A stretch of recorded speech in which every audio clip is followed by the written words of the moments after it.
and welcome. The countdown has begun for the World Chess Championship, and to talk about the meteoric rise of India's chess scene, I have two very special guests with me. The legend himself, Viswanathan Anand, India's first grandmaster and five-time world champion, and Sandeep Singhal. Mr. Anand and Mr. Singhal are co-founders of the Westbridge Anand Chess Academy that's raising some amazing chess talent in India. Mr. Anand and Mr. Singhal, thank you so much for making time and speaking with CNBC TV18. Thank you. Pleasure to be here. Mr. Anand, let's start with you. I read your bio, very interesting Twitter bio, that you're known for chess but unknown for puns. We will talk about that in a bit. But I want to know from you, how are you and your academy prepping for the World Chess Championship? Obviously, we are very, very excited. It's a historic match. First of all, the first all-Asian encounter. And then if we take Gukesh individually, he's the youngest ever candidate in history. Therefore, he could be the youngest ever world champion in history. And I think it's fair to say that when we started the academy 4 years ago, this was not even in our very most optimistic scenarios. I mean, we had all sorts of expectations, what could happen, but this has gone unbelievably well. We have been working very hard and closely with him. He's been training very hard for this match, and we've arranged everything that so that he has access to everything that he needs, and that Gukesh is able to concentrate fully on getting ready for the match. I think he's raring to go. He's raring to go. You spoke about Gukesh, who's a significant favorite to win the World Championship. What do you tell him from your own experiences, Mr. Anand? I think it bears repeating that he's had the better year. He has outperformed Ding, no question about that. But first of all, matches have their own logic. And so here he'll have to fight from the first game. I expect his opponent's form will improve significantly, when confronted with the reality that he's playing the World Championship. And second, in an individual match, other dynamics take over. So it's very much a struggle that will begin in a few days. And we shouldn't get too carried away with the past results at this point. Right. Mr. Singhal, there's a very important role that WACA has played in raising some of the biggest chess players, not just in India, but across the world. What would you like to say? How do you harness such talent? What goes inside that war room? Is there a war room? How do you decide? What happens inside the WACA Academy when you have to pick the best? How do you train the best? Yeah, well, thank you for those kind comments. I would say that WACA has a role and a significant role, but I would also first give the credit to the individual players themselves.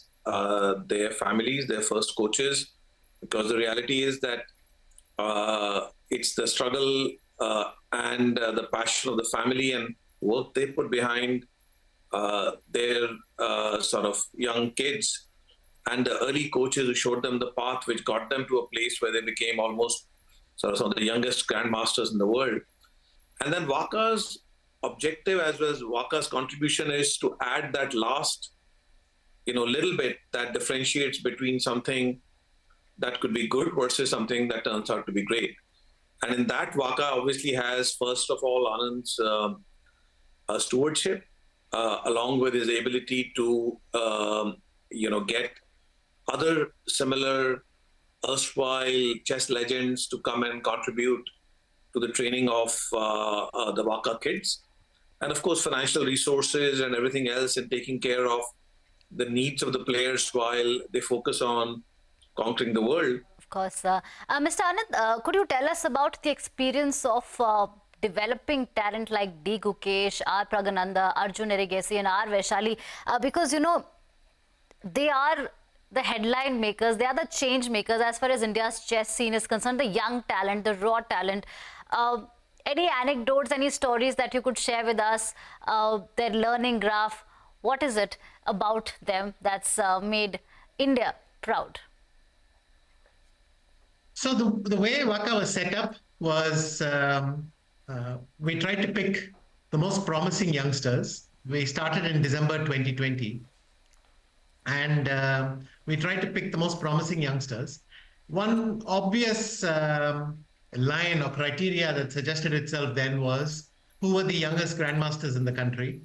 Um, so we picked four boys and Vaishali. Subsequently, that has been growing. And I tried to structure a series of regular classes. So we had expert trainers, people like Yusupov, Gaevsky, Sandeepan Chanda.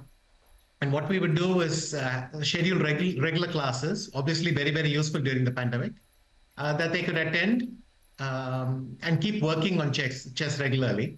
As time went by, we started to coordinate with them a bit more. As Sandeep mentioned, we obviously respected their arrangements with their own coaches, with their families' views, and so on, and tried to fit in nicely and really complement that. And as they went up the ladder, we tried to give more and more specific support. So, for instance, in the case of Gukesh, we recommended one of my former personal coaches, Gaevsky, who was also a trainer for WACA, and that he worked full time with Gukesh and really sort of help him fix his opening repertoire. Because Gukesh's opening repertoire was set for an earlier stage of his career. Now that he was competing at the very top, he would need a new level, a new depth of preparation. I think it's fair to say that that arrangement worked very well. Sometimes you suggest that two people make sense for each other, but then you have to see whether they actually hit it off. And both of them really liked each other and are working very well. And that arrangement continues now. Gaevsky is his main trainer for the match as well. So we tried to give targeted support as they climb up the ranks, depending on what would be needed. In fact, that was WACA's mission. We saw that India was producing lots and lots of great talents. But our idea was, what is stopping them going from being some of the best talents in the world to being one of the top players in the world? And the fact that both Gukesh and Prag, and amongst the women, Vaishali, are all amongst the top in their field is, a sign that at least we are able to nudge them in the right direction. Of course, you will be able to, because, they are getting trained under your wings. Mr. Singhal, I want to understand from you, as far as WACA is concerned, is there an ultimate goal? Is there, that this is our target? What is it? I think our target when we started this was to be able to produce one world championship contender in 10 years. That has happened within 5 years. Now our target is to potentially have, at some point of time, in the next few world championship cycles, 2 Indians contending for that world championship. That would be our elevated target, since we have met our first target quite easily. Mr. Anand, I want to understand from you. I'm sure, you're talking about the young talent that's coming from across the country. They have their own stories from small towns, some heartbreaking stories or some success stories as well. Do you have any anecdotes to share or any story that personally inspired you, sir? There are lots of stories, and typically, it is their parents. Their parents go through a lot. From the time they are 10 or 11 years old, the parents sometimes sort of park their jobs for a while, start traveling with their child, go from city to city, and there are lots of amusing stories. I think famously, Gukesh's father was once cycling Gukesh to a tournament, and somebody pointed out that this is illegal on a certain morning and so on. It was quite amusing, but it shows the kind of dedication that they have. Besides that, the funniest story I remember is once when Gukesh had a very, very disappointing result during the Olympiad. I went to cheer him up a little bit. So I went to his room expecting to find him slightly distraught. And within 10 minutes, he was trying to cheer me up. He said, "Why don't we go and play some table tennis? So, I think you're quite affected by this game, sir," and so on. I thought that showed his composure as well. What did you, if you don't mind, can you share what was the conversation like? What did you tell each other? Because in such testing times, in such difficult times, it's that word of comfort or that one sentence that puts you at ease. So what is it that you tell each other when things are going south? Well, I have had really disappointing results, obviously, at some point or the other, and it's taken me a while to get over them. I mean, and the full impact of what I've done hits me, and then so I tried to go to his room and tell him he shouldn't just wave it away, but acknowledge that it happened, and then try to feel better about it, and so on. So I was trying to get him to talk about it, but in fact, his approach was different. He genuinely pushes the past aside and starts again. So after a few minutes, he got bored with me trying to discuss the matter with him, and he said, "Let's go do something else." And that's when we went off to play table tennis instead.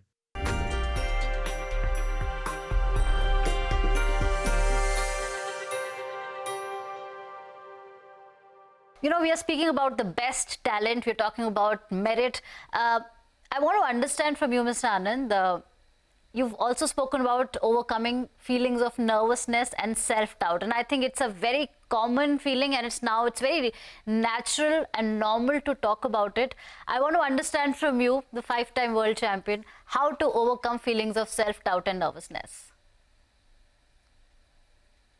I think in my experience, and one of the things I've learned is that people react to this very, very differently and deal with it in different ways. But my own feeling is that I should acknowledge it's real, try to come to terms with it, especially the fact that it's happened and it would be counterproductive to deal with it now. So I mentally try to make a few notes so that I can park the problem. And then I force myself to think of the next game. One of the worst mistakes you can make, in my opinion, is to spend so much time thinking of what has happened that you lose the next game as well. That's really silly. And so that's always what I try to fight against. But every person deals with this in their own private way. Some like to go out and play some sport. Some people like to watch a movie. Some people lean on a close family member. However you deal with it. But the main thing is to acknowledge that it's really happening. If you just pretend it's not happening, it's not happening on the surface, but inside it affects you. What do you do to stay mentally strong, sir? I generally try to go out, play something for a while, and then come back, make a few notes about what went wrong and what I should do to deal with it, so that a couple of weeks later, when I think about the problem, I'll remember how I felt. And that also gives me the feeling that I have dealt with it in some way. I've understood what happened. And then I try to get some closure with it, preferably with a good night's sleep. Okay. A good sleep can fix everything. Mr. Singhal, you're a very important stakeholder as far as India's chess scene is concerned, as a co-founder of WACA. I want to understand from you, how do you stay mentally strong? Because, a lot is riding on India's chess scene as we speak. What about you, sir? Well, I think one thing that I've noticed, that our young Indian generation has far more confidence and far less self-doubt than probably our generation had. So what Anand mentioned earlier, the incident with Gukesh, I would say that in my observation also, when I see these young people, whether it's Gukesh or Pragnand or Vishali or, all of the other younger ones, from very early age, when they have played with world champions and people in really the top echelon, they have seemed so comfortable. I've never seen them out of place. So I would say that, first of all, my own self-confidence now gets a boost from our younger generation, seeing that, they are arriving at the stage mentally strong. So that I would say is one source of comfort for me. And the second thing I have at least noticed, uh, when we choose people who are best in India, and if you can be best in India, then the time has come that you're likely to be best in the world. It's just that kind of process that's now unfolding in many different aspects of our economy, as well as non-economic other spheres, that the best in India now can comfortably say that we can compete with the best in the world. And that is what gives me strength that, try and be best in India, and then you're not very far from being best in the world. Important point there. Mr. Anand, or as Vishy sir, you're famously known as Vishy sir, I want to understand from you, when these young talented chess players meet you, are they nervous? What is, because, I'm sure it's a very overwhelming feeling. So do you know when somebody's nervous in front of you? How do you make them comfortable when there's a young player who wants to learn from you, comes to you to have that first conversation? I'm sure they're kind of at least hesitant in the beginning. They don't know quite what the experience will be like, but hopefully we loosen up pretty fast. And the thing is, once you start discussing chess, then it's a language all its own, and people stop being different. And do you use your pun game? Youngsters are quite confident about what they know in chess, and it's quite nice to be able to argue a point, and they stand their ground. So once it gets to the chess, they become much more confident in themselves. On top of that, they're all, brought up extremely well, and in typical way, they constantly refer to me, as sir or uncle or whatever, and that I find slightly awkward. But you get used to it. Right. Now, I was going to ask, do you use your pun game, your pun weapons to make them comfortable? How do you use them? Because I'm really curious to know about that. I do try to use humor to loosen up, and I might show them something funny either on the chessboard or something like that. But yes, it's about making a connection, and certainly I'm not above using a pun. Okay. If I can add Yes, to that, please. It's less well known. Anand's ability to communicate, like he picks the right moves, he also picks the right word. And he's got this understated sense of humor that comes in very handy. So, those are also other tools that he has apart from everything we know about him in chess. Wow, that's lovely to know. One final question, Mr. Anand and Mr. Singhal. Mr. Anand, first from you, I would like to know, what did you learn from your fiercest rival, Magnus Carlsen, or anyone that you would like to name that we are not aware of? What is that one learning from your fiercest rival, sir? Probably from all my rivals, the lesson that stood out is their openness to ideas, the willingness to learn new things. When you get tired of that, it usually suggests that you're tired of chess as well. You have to be willing to acknowledge that new things will keep turning up, and you have to learn. And especially, we live in a time where computers uncover so many new details that flexibility is the most important thing. Right. Mr. Singhal. Well, the way I look at competition always is, I always classify them as frenemies. I feel like, when you compete in any sphere of life, they are friendly enemies. While you compete with them, you sort of elevate each other. So, the best thing about being in a competitive field when there are several people vying for something is that, unknowingly you lift each other. So I'm never really worried about competition. In fact, I always feel if there's more competition, you're likely to do better. All right. Thank you so much, Mr. Anand and Mr. Singhal, for making time and speaking to CNBC TV18. We wish you all the best for the World Championship. Thank you very much. Thank you. Thank you very much, Ashma.